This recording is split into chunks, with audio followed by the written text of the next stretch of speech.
Good morning students. देखो भी last class में अपने चर्चा की थी माइटोकॉन्ड्रिया की, दोहरी झिल्ली युक्त कोशिकाओं की चर्चा चल रही थी अपने, जिनमें अपने माइटोकॉन्ड्रिया की संरचना, उसके कार्य, उसकी हिस्ट्री है, संख्या, आकृति, आमाप आदि के बारे में अपने चर्चा कर चुके हैं। आज का अपना टॉपिक है लवक या प्लास्टिड। लवक या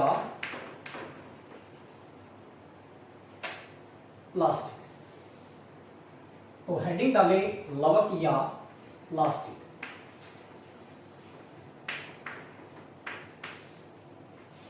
लवक या प्लास्टिड। देखिए भी पादप कोशिकाओं में पाया जाने वाला एक महत्वपूर्ण कोशिकांग है, और वो क्या है भी? लवक। जंतु कोशिका में आप जानते हैं लवक नहीं पाया जाता।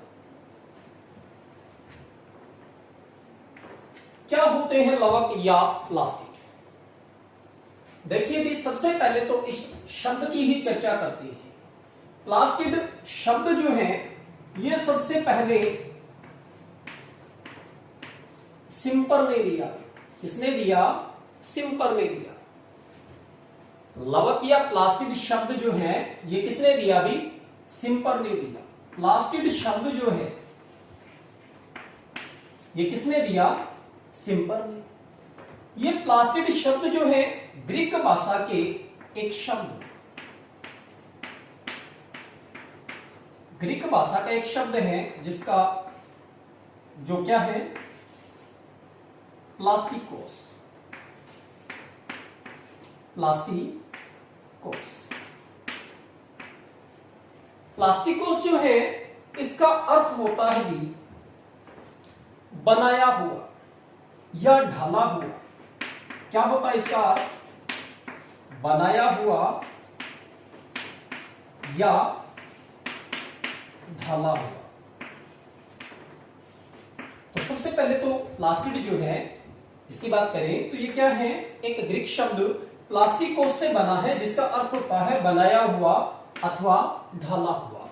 तो इसका ग्रीक भाषा में कौन से शब्द से इसकी व्युत्पत्ति हुई है और इसका अर्थ क्या है वो लिखा। नाम किसने दिया है प्लास्टिड? सिम्पर ने दिया।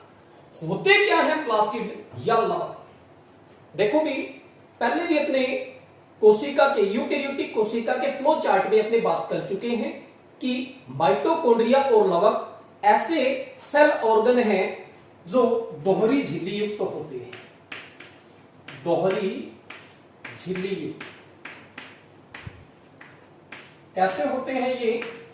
दोहरी झिल्ली युक्त। यानी माइटोकॉन्ड्रिया और लवक की बात करें अपने तो ऐसे कोशिकांग हैं जिनके चारों तरफ दोहरा झिल्ली आवरण पाया जाता है। अब परिभाषा क्या रहेगी प्लास्टिड की या लवक की? भी किसे कहेंगे अपने लवक? कौन से कोशिकाओं को कहेंगे? क्या इनका कार्य होता है? क्या इनकी परिभाषा होती है? क्या इनकी संरचना होती है? उसकी बात अपने यहाँ पे करने वाले हैं। सबसे पहले अपने परिभाषा की बात करें तो देखो लवक या प्लास्टिड किसमें पाए जाते हैं भी? प्लांट सेल में पाए जाते हैं। किसमें पाए जाते हैं? प्लांट सेल में पाए जाते हैं, पादप कोशिका में पाए जाते हैं। एनिमल सेल जो है या जंतु कोशिकाएं हैं उनमें लवक जो होते हैं वो अनुपस्थित होते हैं। तो लवक होते क्या हैं? वे कोशिकांग। लवक किन्हें कहेंगे? वे कोशिकांग।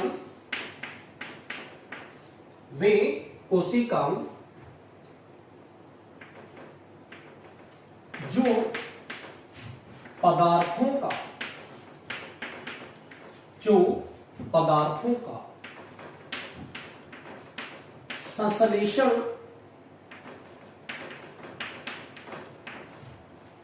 व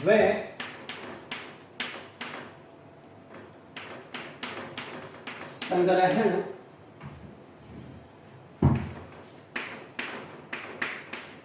करते हैं लवक कहलाते हैं। लवक कहलाते हैं। वे कोशिकांग जो क्या करते हैं, पदार्थों का संश्लेषण करते हैं और उनका संचय करते हैं या संग्रहण करते हैं। क्या कहलाते हैं भी? लवक कहलाते हैं। क्या कहलाते हैं? लवक कहलाते हैं। वे कोशिकांग जो पदार्थों का संश्लेषण व संग्रहण करते हैं, क्या कहलाते हैं भी? लवक कहलाते हैं। और ये लवक या प्लास्टिड शब्द जो है ये दिया था भी किसने? सिम्पर ने दिया था। किसने दिया था?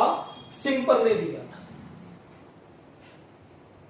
तो लवक की परिभाषा क्या निकलेगी कि वे कोशिकांग जो क्या करते हैं, या तो पदार्थों का संश्लेषण करते हैं और या फिर क्या करते हैं, पदार्थों का संग्रहण करते हैं। मतलब इनका काम है क्या है भी? नए पदार्थों का फॉर्मेशन करना और उनका स्टोरेज करना, स्टोर करना, उनको संग्रहण या संचयन।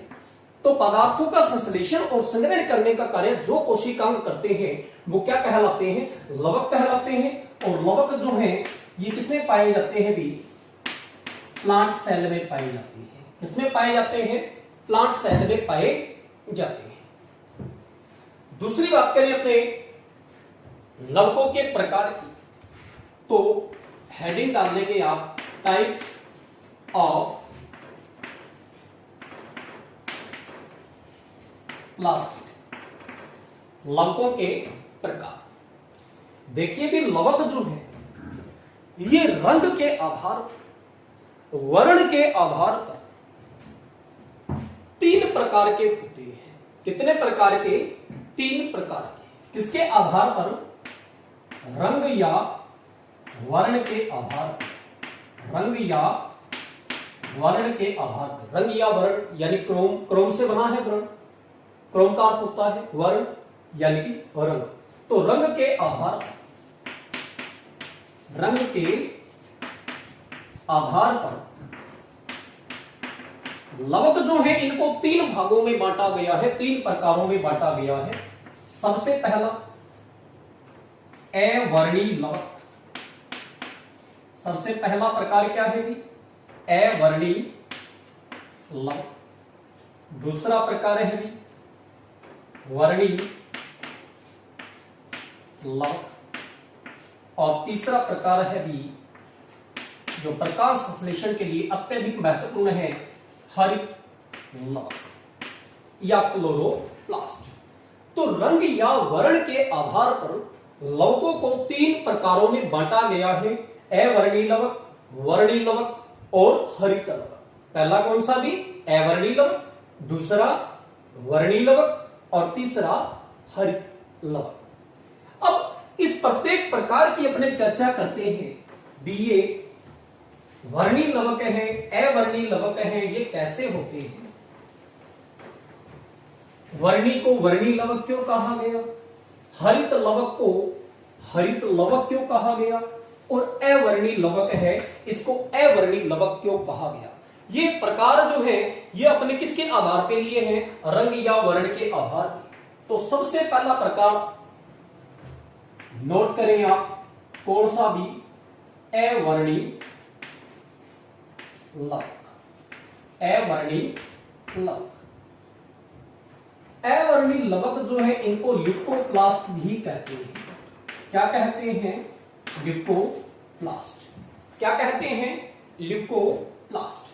अवर्णी लवक या ल्यूकोप्लास्ट। सिम्पर ने उन वर्णकों को, सिम्पर जो जिसने प्लास्टिड नाम दिया था, उन्होंने उन वर्णकों को या उन लवकों को अवर्णी लवक कहा जो पदार्थों का क्या करते हैं? संग्रहण करते हैं। क्या करते हैं? संग्रहण या संचयन करते हैं, यानी पदार्थों को स्टोर करने का काम करते हैं। भोज्य पदार्थों को या घुलन जो खाद्य पदार्थ हैं उनको अघुलनशील पदार्थों के रूप में ये क्या करते हैं? स्टोर करते हैं। तो अवर्णी लवक या ल्यूकोप्लास्ट क्या होते हैं? वे लवक जो पदार्थों का संग्रहण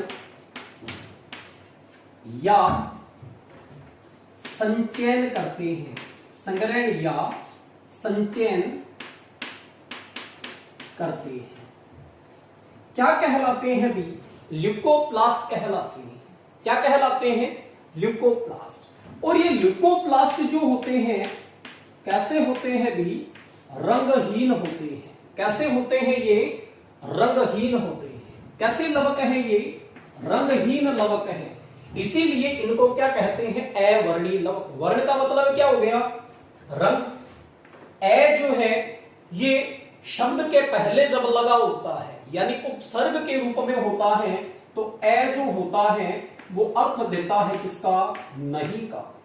किसका अर्थ देता है? नहीं का। और वर्णी से मतलब क्या हुआ? वर्ण। तो अर्थ क्या हुआ भी? नहीं वर्ण। यानी जिसका कोई वर्ण नहीं है, जिसका कोई रंग नहीं है, वो क्या कहलाएगा? अवर्णी कहलाएगा। तो ये अवर्णी लवक जो है ये कैसे है भी? रंगहीन होते हैं। और ये रंगहीन जो है वो किस कारण से है? क्योंकि ये लवक जो है वहां पाए जाते हैं पादप में जहां प्रकाश नहीं पहुंचता। जैसे पौधे के भूमिगत भाग है, पौधे के भूमिगत भाग है, या पौधे के आंतरिक भाग, आंतरिक उत्तक जहां तक प्रकाश नहीं पहुंच पाता वहां पे सामान्यतः अवर्णी प्रकार के लवक पाए जाते हैं। यानी जहां तक प्रकाश नहीं पहुंच पाता वहां ये लवक हैं सामान्यतः पाए जाते हैं। जैसे पौधे के भूमिगत भाग है। कौन से भाग भी? भूमिगत भाग है। जैसे आप देखते हैं कि आलू के अंदर, प्याज के अंदर, शकरकंद के अंदर जो ये वाले भाग हैं ये भूमिगत भाग हैं। और इन भागों के अंदर खाद्य संग्रहण होता है। जैसे आलू है, शकरकंद है, गाजर है, ये खाद्य संग्रहण करके क्या हो जाते हैं भी? मोटे मांसल हो जाते हैं। खाद्य संग्रहण करके मोटे मांसल हो जाते हैं। तो यहाँ पे खाद्य संग्रहण का कार्य कौन कर रहे हैं? अवर्णी लवक। तो पौधे के भूमिगत भाग है या आंतरिक गहरे उत्तक, आंतरिक गहरे उत्तक। आंतरिक गहरे उत्तक मतलब जो गहराई में स्थित है, जहां तक सामान्यतः प्रकाश नहीं पहुंच पाता वहां पे ये पाए जाते हैं। तो यह भी अवर्णी लवक। अब ये जो अवर्णी लवक है ये विभिन्न प्रकार के, परिभाषा में देखा है आपने कि वे लवक जो पदार्थों का क्या करते हैं? संग्रहण करते हैं या क्या करते हैं? संचयन करते हैं। तो कौन से पदार्थों का संचयन करते हैं? किस प्रकार के पदार्थों का ये संचयन करते हैं उस आधार पे अवर्णी लवक है। इनको भी अपने 3 प्रकारों में विभाजित करते हैं। कितने प्रकारों में? 3 प्रकारों में। सबसे पहला प्रकार है भी, सबसे पहला प्रकार जो है इसका अवर्णी लवक का, वो कौन सा हो गया? एमाइलोप्लास्ट। एमाइलोप्लास्ट।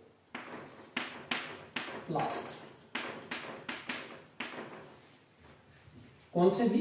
एमाइलोप्लास्ट। एमाइलोप्लास्ट वे अवर्णी लवक जो किसका भी? कार्बोहाइड्रेट का। देखिए भी भोज्य पदार्थों में अपने बात करें, खाद्य पदार्थों में अपने बात करें या भोजन के घटकों की बात करें तो उनमें 3 घटक महत्वपूर्ण है: कार्बोहाइड्रेट, वसा और प्रोटीन। कार्बोहाइड्रेट, वसा और प्रोटीन। तो अवर्णी लवक कार्बोहाइड्रेट, वसा और प्रोटीन इनका संग्रहण करेंगे। कौन सा कौन सा लवक या कौन सा अवर्णी लवक किस पदार्थ को संग्रहित करता है उस आधार पे ये प्रकार है। पहला प्रकार क्या लिया इसने? एमाइलोप्लास्ट। एमाइलोप्लास्ट। एमाइलोप्लास्ट वे अवर्णी लवक, वे अवर्णी लवक, वे अवर्णी लवक जो कार्बोहाइड्रेट का संग्रहण करते हैं। किसका भी? कार्बोहाइड्रेट का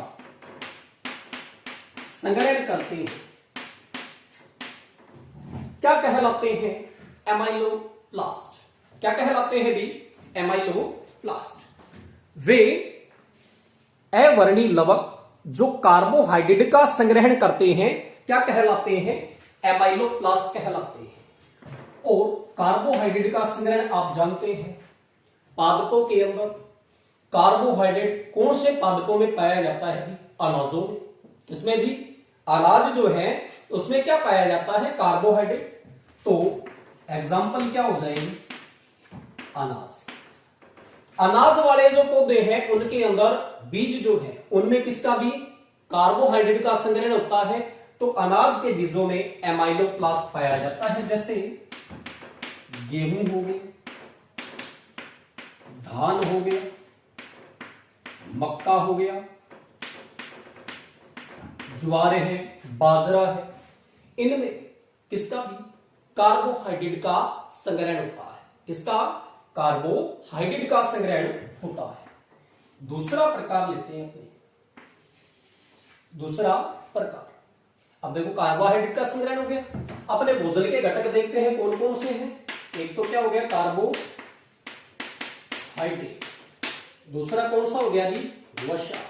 और तीसरा कौन सा हो गया? मुख्य है प्रोटीन। ये तीन भोजन के घटक हैं। तो कार्बोहाइड्रेट का संग्रहण करने वाले तो कौन से हो गए भी? एमाइलोप्लास्ट। दूसरा है इलियोप्लास्ट। इलियोप्लास्ट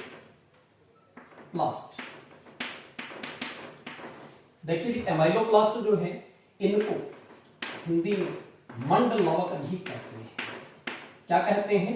मंड लवक भी कहते हैं एमाइलोप्लास्ट को, क्योंकि कार्बोहाइड्रेट है ये क्या कहलाता है? मंड। तो मंड का संग्रहण करने वाले मंड लवक या एमाइलोप्लास्ट। इलियोप्लास्ट इनको तेल लवक भी कहते हैं। क्या कहते हैं? तेल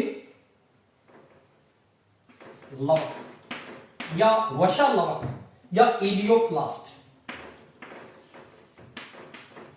इलियोप्लास्ट ये एवर्णी लवक, इलियोप्लास्ट या तेल लवक जो है वे एवर्णी लवक होते हैं जो तेल या वसा का संग्रहण करते हैं। किसका भी? तेल या वसा का। तो ये किसका संग्रहण करते हैं भी? तेल या वसा। किसका भी? तेल या वसा का। तो तेल या वसा का संग्रहण करने वाले लवक क्या कहलाते हैं? तेल लवक कहलाते हैं या इलियोप्लास्ट कहलाते हैं। अब आप जानते हैं कि तेल जो है इसका संग्रहण किन पादपों के बीच करते हैं? तो आपका उत्तर आएगा तिलहन।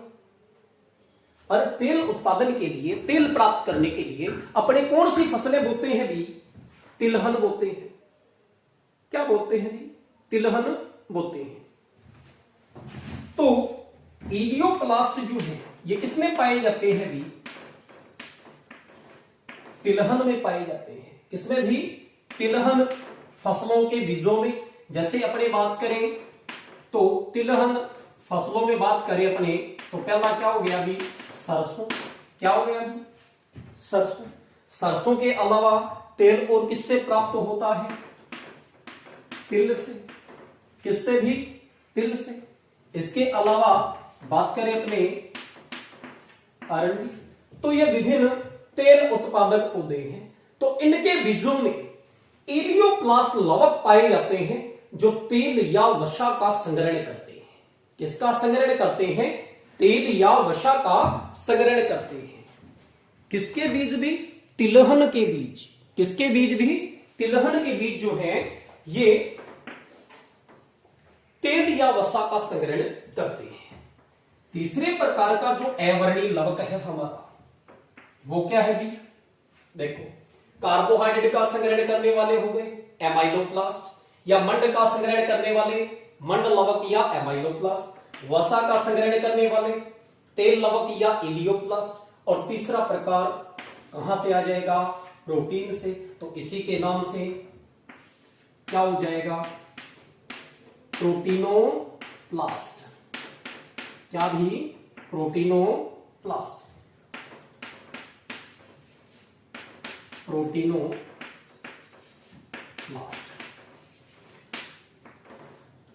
प्रोटीनोप्लास्ट जो है ये किसका संग्रहण करते हैं? आपका उत्तर हो जाएगा प्रोटीन का। किसका भी? प्रोटीन का। प्रोटीनोप्लास्ट लवक जो है ये प्रोटीन का संग्रहण करते हैं। और प्रोटीन आप जानते हैं प्रोटीन उत्पादन करने के लिए, प्रोटीन प्राप्त करने के लिए, प्रोटीन स्रोत के रूप में जो पौधे या फसलें अपने उगाते हैं वो कौन सी होगी भी?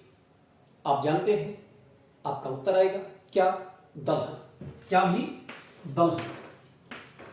दलहनी जितनी फसलें हैं, जैसे अपने बात कर लें, चना है, मटर है, सेम है, मूंग, मोट, जितनी भी दालें हैं, दाल में क्या पाया जाता है भी? प्रोटीन पाया जाता है। तो दाल के बीजों में प्रोटीन का संग्रहण करने के लिए कौन से लवक पाए जाते हैं? प्रोटीनोप्लास्ट पाए जाते हैं। प्रोटीनोप्लास्ट जो है इनको एल्यूरोनोप्लास्ट भी कहते हैं। क्या कहते हैं? एल्यूरोनोप्लास्ट। एल्यूरोनोप्लास्ट, क्योंकि एल्यूरोन या प्रोटीन का संग्रहण करते हैं। इसका भी एल्यूरोन या प्रोटीन का संग्रहण करते हैं, इसलिए प्रोटीनोप्लास्ट या एल्यूरोनोप्लास्ट। तो अवर्णी लवक जो है वे लवक है जो पदार्थों का संग्रहण या संचयन करते हैं।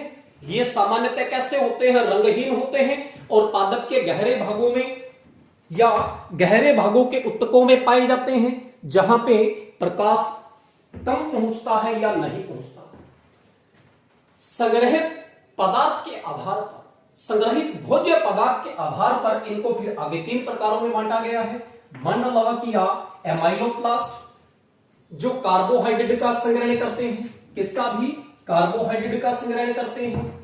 उदाहरण इसका अनाज जैसे गेहूं, धान, मक्का आदि के बीज, ये कार्बोहाइड्रेट का संग्रहण करते हैं। इलियोप्लास्ट यानी तेल लवक, तेल का संग्रहण करते हैं तिलहन के बीजों में, जैसे सरसों है, तिल है, अरंडी है।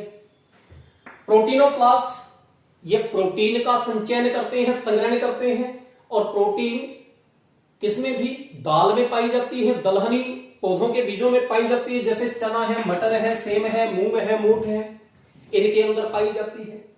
तो ये हो गया प्रोटीनोप्लास्ट। तो ये हो गया अभी अपना अवर्णी लवक। रंग के आधार पे अपने लवकों को 3 भागों में बांटा। पहला भाग क्या है भी? अवर्णी लवक, जो अपना कंप्लीट हुआ। अब दूसरा जो टाइप लेते हैं अपने रंग के आधार पे, कौन सा है भी? वर्णी लवक। दूसरा प्रकार क्या लिया है अपने? वर्णी लवक। वर्णी लवक या इन्हें कहते हैं क्रोमोप्लास्ट।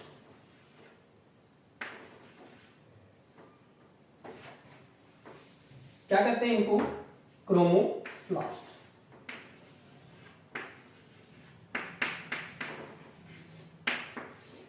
क्रोमोप्लास्ट 2 शब्दों से मिलकर बना है क्रोमोप्लास्ट। क्रोमो यानी क्रोम से, इससे भी क्रोम, और प्लास्ट बना है भी प्लास्टिड से, इससे भी प्लास्टिड से। क्रोम का अर्थ होता है वर्ण। क्या होता है भी? वर्ण या रंग। और प्लास्टिड क्या हो गया अभी अपना? लवक हो गया। क्या हो गया? लवक। तो ऐसे ऐसे लवक या प्लास्टिड जो कैसे होते हैं? रंगीन होते हैं। क्या होते हैं भी? रंगीन होते हैं। उन्हें क्या कहते हैं? वर्णी लवक कहते हैं। क्या कहते हैं? वर्णी लवक कहते हैं। ऐसे लवक जो कैसे होते हैं भी? रंगीन होते हैं। क्या कहलाते हैं? वर्णी लवक कहलाते हैं। क्या कहलाते हैं भी? वर्णी लवक या क्रोमोप्लास्ट कहलाते हैं। क्या कहलाते हैं? क्रोमोप्लास्ट। अब अपने देखते हैं क्रोमोप्लास्ट वर्णी लवक यानी ये कैसे होंगे? रंगीन होंगे। कैसे होंगे? रंगीन होंगे। और ये क्या करते हैं वर्णी लवक कि प्रकाश संश्लेषण के दौरान मुख्य जो प्रकाश संश्लेषी वर्णक होता है वो तो कौन सा होता है भी? हरित वर्णक होता है। कौन सा भी? हरित वर्णक। जिन प्रकाश तरंगों को, जिन प्रकाश विकिरणों को हरित लवक ग्रहण नहीं कर पाता, उन्हें ग्रहण करने का काम करते हैं वर्णी लवक। यानी वर्णी लवकों का काम है भिन्न भिन्न तरंग दैर्घ्य के प्रकाश विकिरणों को अवशोषित करके किसे प्रदान करना? हरित लवक को। तो वर्णीय लवक जो है ये प्रकाश संश्लेषण में हरित लवक की सहायता करते हैं। तो इनको सहायक वर्णकों की श्रेणी में रखा गया है। किसकी श्रेणी में? सहायक वर्णकों की श्रेणी में। दूसरी बात, ये वर्णीय लवक जो है कैसे है भी? रंगीन है। कैसे है भी? रंगीन है। तो पादप के जो विभिन्न भाग होते हैं, पादप के जो विभिन्न भाग होते हैं, उनका जो विशेष रंग होता है वो इन्हीं वर्णीय लवकों के कारण होता है। पादपों के अंदर आपने लाल, पीला, गुलाबी या अन्य जो रंगों का मिश्रण देखा है पादपों के विभिन्न भागों में, जैसे पुष्प की पंखुड़ियां हैं, पुष्प की पंखुड़ियां हैं, फलों का जो छिलका होता है, भित्ति जो होती है, उनका आपने रंग देखा होगा, विशेष रंग होता है जो किसके कारण होता है? वर्णीय लवकों के कारण होता है। किसके कारण होता है? वर्णीय लवकों के कारण होता है। तो पादप के विभिन्न भाग जो हैं उनको ये रंग प्रदान करते हैं। पादपों के विभिन्न भागों को जो रंग है वो प्रदान कौन करते हैं भी? वर्णीय लवक करते हैं। वर्णीय लवकों के कारण ही आपने देखा होगा गाजर है, टमाटर है, तरबूज है, मिर्च का लाल रंग जो है वो किनके कारण होता है भी? इन्हीं वर्णीय लवकों के कारण होता है। किनके कारण होता है भी? इन्हीं वर्णीय लवकों के कारण होता है।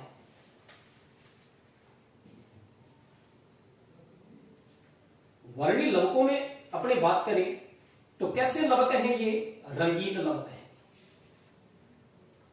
यानी इन्हीं के कारण पादपों के जो विभिन्न भाग हैं वो कैसे होते हैं भी? रंगीन होते हैं। कैसे होते हैं भी? रंगीन होते हैं।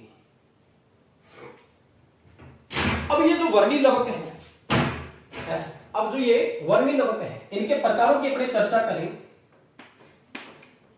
तो कौन कौन से प्रकार है? सबसे पहले अपने बात करते हैं कैरोटीनॉइड। क्या भी? कैरोटीनॉइड। वर्णीय लवक जो है ये अलग अलग प्रकार के वर्णक हैं। इनमें सबसे पहला प्रकार लेते हैं इनका कैरोटीनॉइड। क्या भी? कैरोटीनॉइड। मैंने दो प्रकार के, कैरोटीनॉइड और ज़ैंथोफिल। कैरोटीनॉइड जो है ये सामान्यतः लाल रंग के वर्णक है। कैसे है भी? लाल रंग के वर्णक। वर्णीय लवक जो है इनकी चर्चा अपने प्रकाश संश्लेषण चैप्टर पढ़ेंगे, फोटोसिंथेसिस, वहां पे डिटेल में अपने पढ़ने वाले हैं। यहाँ पे इनका सामान्य परिचय देखते हैं। कैरोटीनॉइड जो है ये लाल रंग के वर्णक है भी। कैसे वर्णक है? लाल रंग के वर्णक है। और ये वर्णक जो है इनकी खोज यानी कैरोटीनॉइड की खोज, कैरोटीनॉइड की खोज की थी भी वैकेनरोडर ने। वैकेनरोडर किसमें? गाजर। किसमें भी? गाजर में। किसमें की थी? गाजर में की थी। और इन्हें नाम क्या दिया? कैरोटीन नाम दिया। क्या नाम दिया? कैरोटीन नाम दिया। तो गाजर का जो लाल रंग है वो कैरोटीनॉइड वर्णक के कारण है। किसके कारण है भी? कैरोटीनॉइड वर्णक के कारण है। कैरोटीनॉइड वर्णक जो है इसके अंदर आगे फिर दो प्रकार होते हैं। एक तो क्या होता है भी? कैरोटीन। एक तो क्या होता है? कैरोटीन। और दूसरा प्रकार क्या हो गया? ज़ैंथोफिल। क्या हो गया भी? ज़ैंथोफिल। इन वर्णकों के प्रकारों को पढ़े विशेष में कहां पढ़ने वाले हैं? प्रकाश संश्लेषण के द्वारा, क्योंकि वहां पे इनके द्वारा जो ये जो वर्णीय लवक है ये सहायक वर्णकों का काम करेंगे, तो वहां पे इनको अपने डिटेल में पढ़ेंगे। यहाँ पे इनकी सामान्य चर्चा कर रहे हैं। तो कैरोटीनॉइड है, इनकी खोज किसने की? वैकेनरोडर ने। किसमें भी? गाजर में। तो गाजर का जो लाल रंग होता है, तरबूज का लाल रंग है, टमाटर का लाल रंग है, वो किनके कारण होता है? इन्हीं कैरोटीनॉइड वर्णकों के कारण। ये दो प्रकार के फिर कैरोटीन और ज़ैंथोफिल। कैरोटीन जो है कार्बन और हाइड्रोजन से बने हुए होते हैं। किससे भी? कार्बन और हाइड्रोजन से बने हुए यौगिक हैं, जिनका सामान्य सूत्र C40H56 होता है। C40H56 होता है। और कैरोटीन में सबसे मुख्य जो वर्णक होता है उसका नाम है भी लाइकोपीन, जो लगभग सभी पादपों के अंदर पाया जाता है। लाइकोपीन। तो टमाटर का लाल रंग आपसे पूछे विशेष में तो लाइकोपीन के कारण। और लाइकोपीन क्या है भी? एक और कैरोटीन का ही प्रकार है। कैरोटीनॉइड का ही प्रकार है। किसका भी? कैरोटीनॉइड का ही। तो आपको ऑप्शन मिले कि गाजर का सॉरी टमाटर का लाल रंग किसके कारण होता है? पहला ऑप्शन है कैरोटीनॉइड, इसके कारण होता है। दूसरा ऑप्शन मिल गया आपको कैरोटीन, इसके कारण होता है। तीसरा मिल गया लाइकोपीन, इसके कारण होता है। तो इनमें से सही आंसर कौन सा होगा? लाइकोपीन। क्यों? क्योंकि सबसे नजदीक का जो उत्तर होता है उसको चुनते हैं। अगर लाइकोपीन नहीं है तो अपना उत्तर क्या हो जाएगा? कैरोटीन। अगर ऑप्शन में कैरोटीन नहीं है तो अपना उत्तर क्या हो जाएगा? कैरोटीन। तो टमाटर का लाल रंग जो होता है वो कैरोटीनॉइड के, कैरोटीन प्रकार के जो वर्णक है उनमें किसके? लाइकोपीन, जो सबसे सामान्य प्रकार का वर्णक है, इसके कारण होता है। जेंथोफिल है, ये सामान्यतः पीले रंग के वर्णक होते हैं।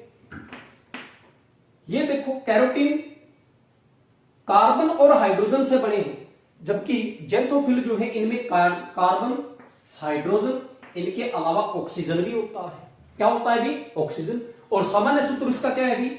C40H56 C40H56O2 होता है। और जेंथोफिल जो है, जेंथोफिल है, ये सामान्यतः पीले रंग के वर्णक होते हैं।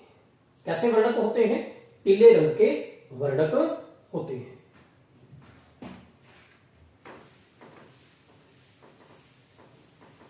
अब बात करते हैं वर्णिलवक में एक अन्य वर्णिलवक जो है फाइकोबिलिन्स। क्या है भी? फाइकोबिलिन्स।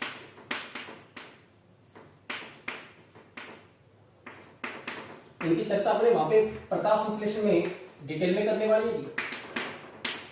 फाइकोबिलिन्स क्या है? इनको बिली प्रोटीन भी कहते हैं। क्या कहते हैं? बिली प्रोटीन।